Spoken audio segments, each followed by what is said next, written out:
So this week's topic of Amuna Mondays was finding the value in ourselves. And before we begin, the class is dedicated to a couple names.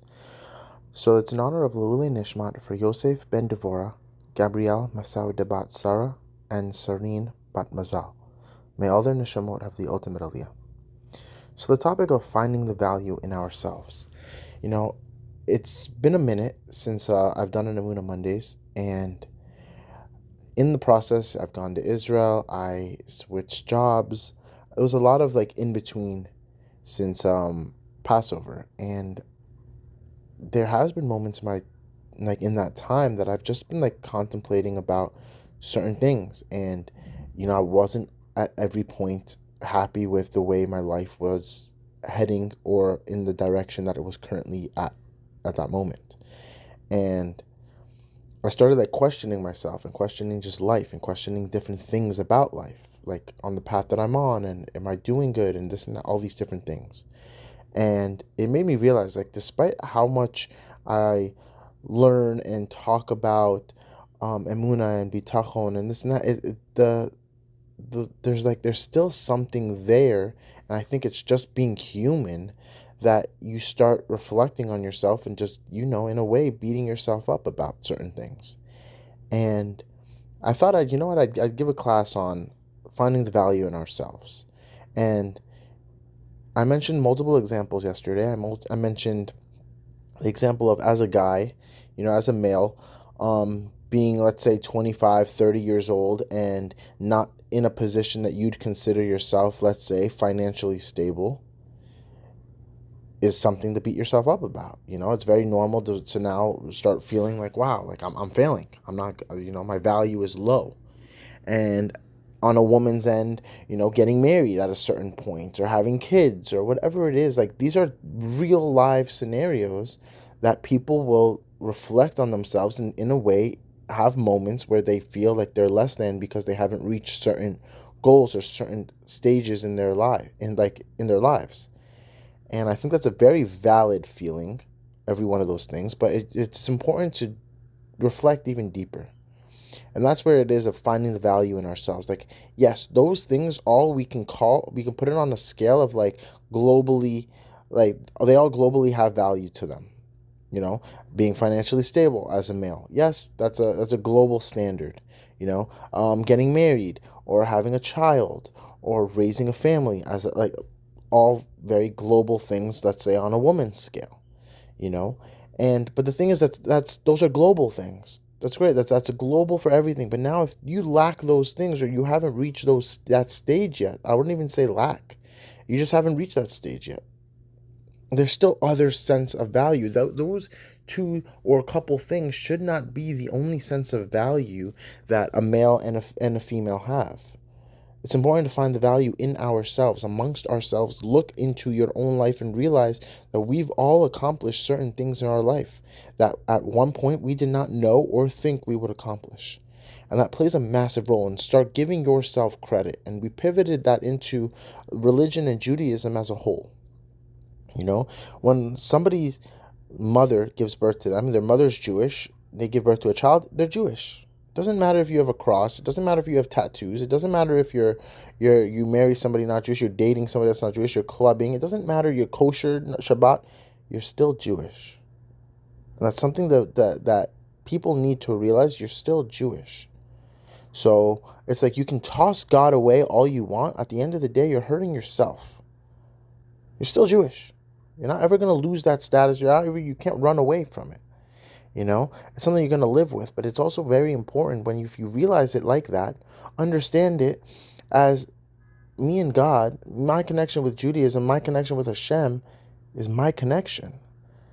Yes, there's default ways that one can connect to God, whether it's learning Torah or keeping Shabbat or keeping kosher or keeping mitzvot. Sure. No question, I'm not beating any of those down 100%. Those are all valid things. But at the same time, not everybody is going to connect the exact same way, nor is Hashem expecting them to. I think I really do think that the norm in today's day and age with Judaism and religion is causing more harm than good. Sadly, it's really causing more harm than good, and there will always be a group that is feeling left out. And in no way is that acceptable, nor should it be tolerated. We shouldn't be fine with saying, all right, the school system, there's a 70% chance that they come out really religious, and then there is that 30% of the kids that go through Jewish schools, they don't really end up religious later on. But hey, 70. No, like we need to focus on the full amount. What about the other 30? Maybe the other 30 are just not connecting in the way that it's being taught. And that's something to factor in. People say you can't pick and choose, don't pick and choose. Judaism's not a pick and choose. I completely disagree with that. I think Judaism is in the beginning, and again, key word is in the beginning, it is pick and choose. It's very important to pick and choose. Find the things that you enjoy doing, find the things that you connect to, and pick and choose those things. Choose it. And that brings up the conversation about, a Baal Tshuva and a Tzaddik, how a Baal Tshuva is greater in the eyes of Hashem than a Tzaddik. Why is that, though? I think that's a very bold statement. Why is that? What's the reasoning behind it? Is because at the end of the day, the Baal Tshuva has experienced both sides. They experienced no God, they experienced God, and they actively are choosing God. So what do we understand it as? We understand it that the action of choosing plays a massive role, as opposed to just blindly doing things. So now if that's somebody's base, if that's the base of Judaism, and that's the base that's being taught, is choose these things that you enjoy doing. Choose them. You enjoy keeping Shabbat, choose Shabbat.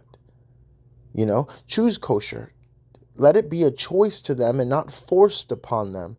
Because if you force them, sure, they're going to be, religious for the first 18 years of their life, and the first minute they get the sense of independence, chances are they're tossing it away. Why? Because they just want to experience it. They just want to experience the other side. And that's a very important factor to understand, is that when a person grows up, they start making choices. They become independent, and they start making independent choices. And now if the independent choices don't align with God, and they don't align with even factoring in God, they're not going to do it. Because it's an independent choice. They're choosing who to marry. They're choosing who to be with. They're choosing what job to pursue. They're choosing where to live. They're choosing what house to buy. They're choosing what food to eat. The more independent you get, the older you get, the more you realize life is all about choosing. And that's why choosing is such a massive role in Judaism. The goal should be to choose God. Let it be their choice. And yes, it's a known thing. People will not always make the right decision. They won't. But that's the beauty of making a choice. That's the beauty of the fact that it's each individual person's connection towards God. There's a reason why this person is waking up and praying every single day. He has a reason behind it. He has his reason. His personal reason. There might not be a textbook reason to why do something, but every individual person should establish an individual reason why they're doing what they're doing. Whether it's Judaism, whether it's eating, whether it's the job they pursue, the wife they choose, the husband they choose, the place to live. There should be reasonings behind those things. And people will realize the older they get, the more they do have reasonings behind those things.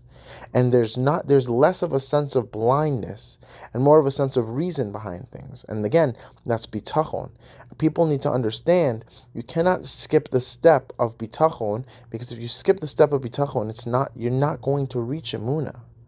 You will not reach faith if there is no trust. Trust leads to faith.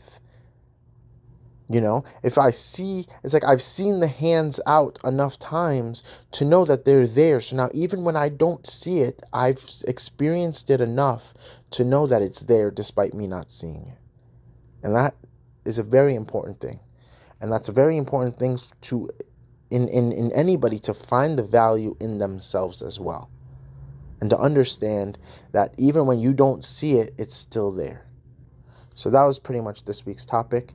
Again, the class is dedicated to Yosef ben Devorah, Gabriel Masauda bat Sarah, and Sareen bat Mazal. May all their neshamot have the ultimate aliyah. See you next week.